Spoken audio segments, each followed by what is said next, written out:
Adik saya sudah lama menikahnya, tetapi belum kunjung juga dikaruniai anak. Semoga Allah insya Allah berikan kemuliaan dan dijawab dan diberikan keturunan yang saleh-salihah insya Allah.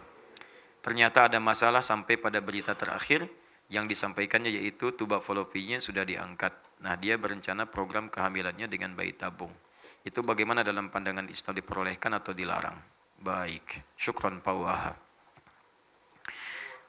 Baik, teman-teman sekalian, dalam kaidah fiqh itu sifatnya sangat fleksibel, sesuai dengan kondisi zamannya di era-era yang berbeda. Asal tuntunan nilai-nilainya mengikuti tuntunan-tuntunan yang telah dijelaskan atau diisyaratkan dalam Al-Quran atau juga dibimbing oleh Rasulullah Sallallahu Alaihi Wasallam. Kaidah pertama, bagi perempuan, jika memang kemudian setelah menikah berikhtiar kemudian memohon kepada Allah untuk diberikan keturunan, maka silakan berikhtiar. Ya, ikhtiar pertama dari mulai berhubungan suami istri, sunnah bahkan berpahala di situ. Ya, ada dalilnya tuntunan di Quran misalnya surah ke-7 ayat 189. Ya, ada lagi nanti di Al-Baqarah misalnya ayat 187 sampai ayat ke-223 juga ada di situ. Dari 222 bahkan dari nikahnya 221, 222 sampai 223-nya. Ada batasnya. Kapan itu berhenti, kapan itu dilakukan. Saat haid tahan, suci silahkan. Yang kedua, kalau setelah berhubungan itu belum ada tanda-tanda, maka cari amalan-amalan yang dengan amalan itu bisa melahirkan jawaban dari apa yang diharapkan. Rumus motivasinya ada di Quran surah 5 ayat 35. Ya ayyuhalladzina amanu taqullaha wabtaghu ilaihil wasilah.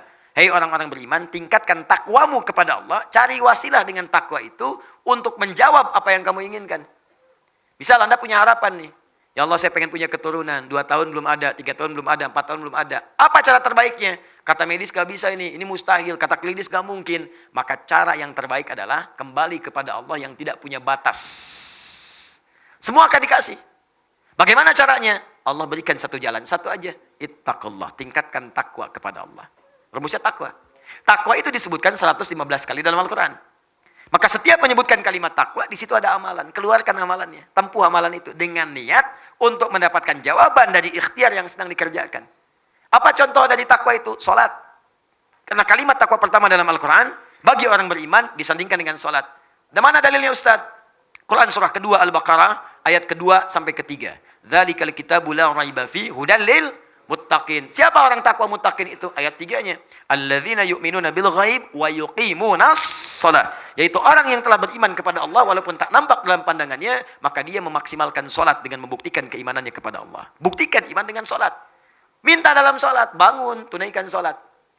Dan lewati seperti orang biasa. Orang biasa cuma 5 waktu, Anda tambah dengan sunnah, bangun tahajud, bikin mihrab, salat di situ, minta, mohon kepada Allah dalam salat Anda.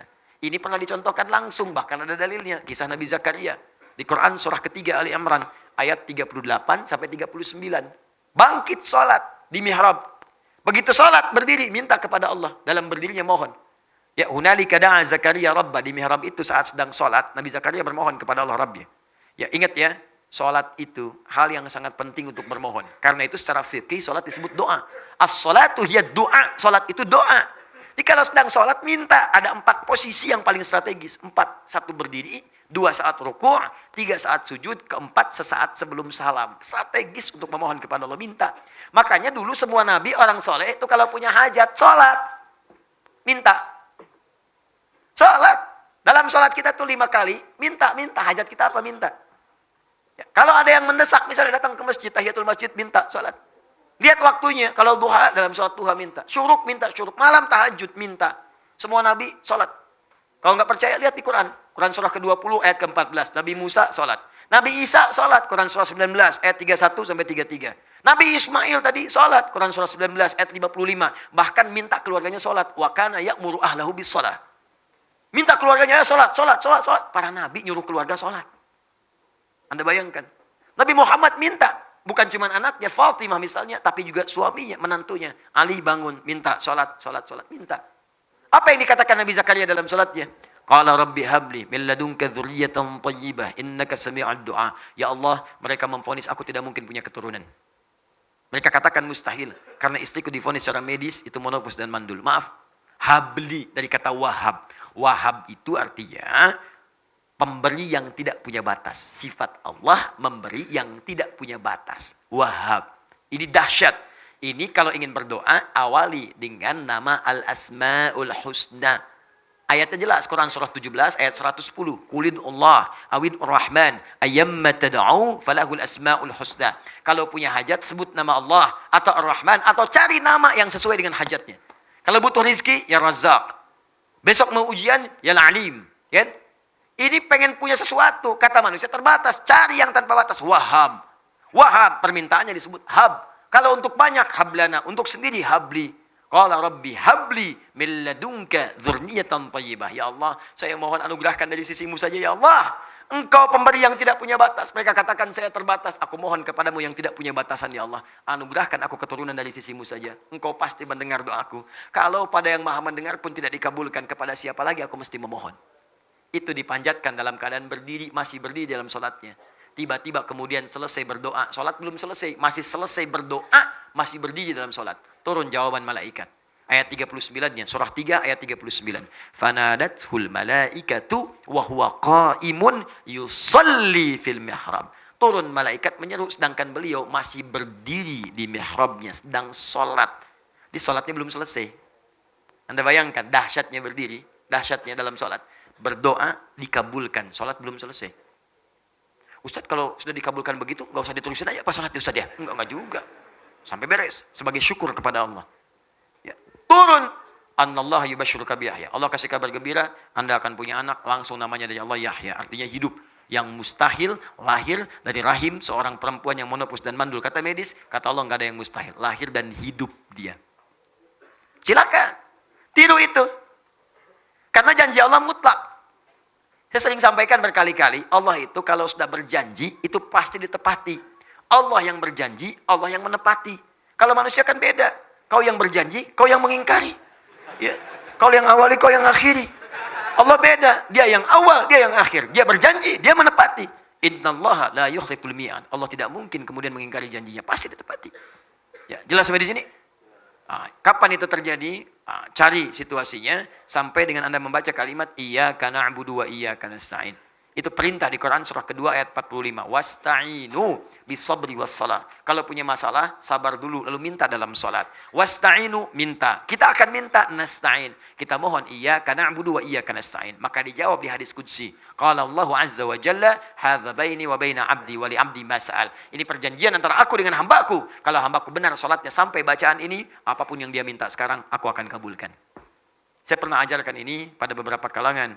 Ya, ini dari Qurannya bukan dari saya. Kalau Anda yakin Allah pasti berikan.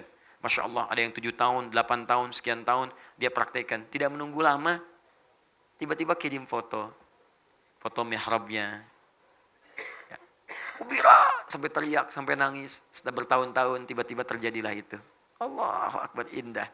Dan ternyata sesuatu yang diraih dengan cara yang lama itu, keindahannya lebih lama. Dan kebahagiaannya lebih terasa. Sama anak kayak muter-muter, nyari cendol kan. Udah muter lama, 2 jam ketemu. Makannya lebih enak kan. Lebih nikmat minumnya. Bahkan teh pun tanpa gula, serasa manis. Demi Allah sih, aus lari-lari minum teh. Rasanya enak banget. Pagi berdua sama istri. Ya, sayang kurang manis, lihat aku aja. Masya Allah. Masya Allah diminum. Kok pahit ya? Enak aja gitu. Nyaman, nikmat. Itu. Dia udah lama nunggu-nunggu begitu lahir. Indah. Masya Allah lagi. Dilihat-lihat sayang-sayang, kecup-kecup dan sebagainya. Dan didoakan. Nah kasus yang terakhir. Ini agak berbeda. Dalam kondisi tidak seperti itu. Kondisinya di luar normal. Turba falopinya diangkat. Setiap yang di luar normal. Maka kaidahnya mustasnayat. Dikecualikan dari yang biasa. Dikecualikan dari yang biasa. Kalau kondisi darurat. Maka kaidah fikihnya. Ad-daruratu tubihul mahdzurat. Sesuatu yang darurat bahkan diperkenankan melakukan sesuatu yang tadinya dilarang. Apa diantaranya? Hamil di luar rahim itu pasti mustahil. Karena sepanjang ada rahim. Sekarang rahimnya tidak ada. Maka dalam kondisi darurat boleh kemudian asal hak syariatnya tidak dilanggar. Silakan bayi tabung misalnya. Ya. Dengan catatan sperma dengan ovumnya dikumpulkan dari hasil yang halal. Suami istri sudah berumah tangga.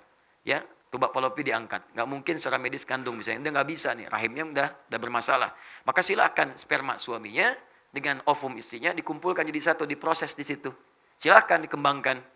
Tumbuh, lahir misalnya. Alhamdulillah. Ada yang jalan rahimnya masih ada, tapi untuk keluar nggak mungkin, ada yang terhalang. Ya, nggak mungkin. Terjadi kasus kemarin. Salah satu jamaah kita seperti itu, nggak mungkin, tertutup luar biasa.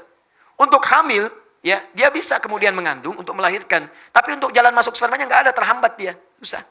Maka disimpan kemudian, disatukan, diproses di luar, disuntikkan kemudian ke dalamnya. Ngandungnya di situ juga, lahir, sah, boleh. Dengan catatan sperma dan ovum itu disatukan dalam proses yang sah, ada akad di situ. Yang tidak boleh, belum nikah, bayi tabung yuk, misalnya, itu nggak boleh. Nggak boleh, disatukan, suntikan ke rahim misalnya, nggak bisa, nggak mungkin. Jelas ya? Paham ya?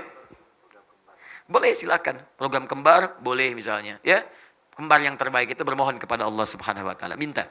Ya Allah, saya ingin misalnya anugerahkan kepada saya, ya Allah, anak yang kembar, supaya keduanya bisa berjihad di jalan-Mu. Keduanya bisa melengkapi, ya Allah, menjadi penghafal Quran. Keduanya bisa memberikan mahkota, ya Allah. Niatkan seperti itu. Ya, kalau diniatkan ibadah, biasanya akan cepat dikabulkan oleh Allah. Tapi kalau urusan dunia, itu biasanya agak lambat. Ya Allah, berikan saya anugerah yang kembar, ya Allah, supaya lucu. Saya ingin berikan yang pertama namanya si Luca, kedua si lucu, saya kan. Nah, itu biasanya agak susah.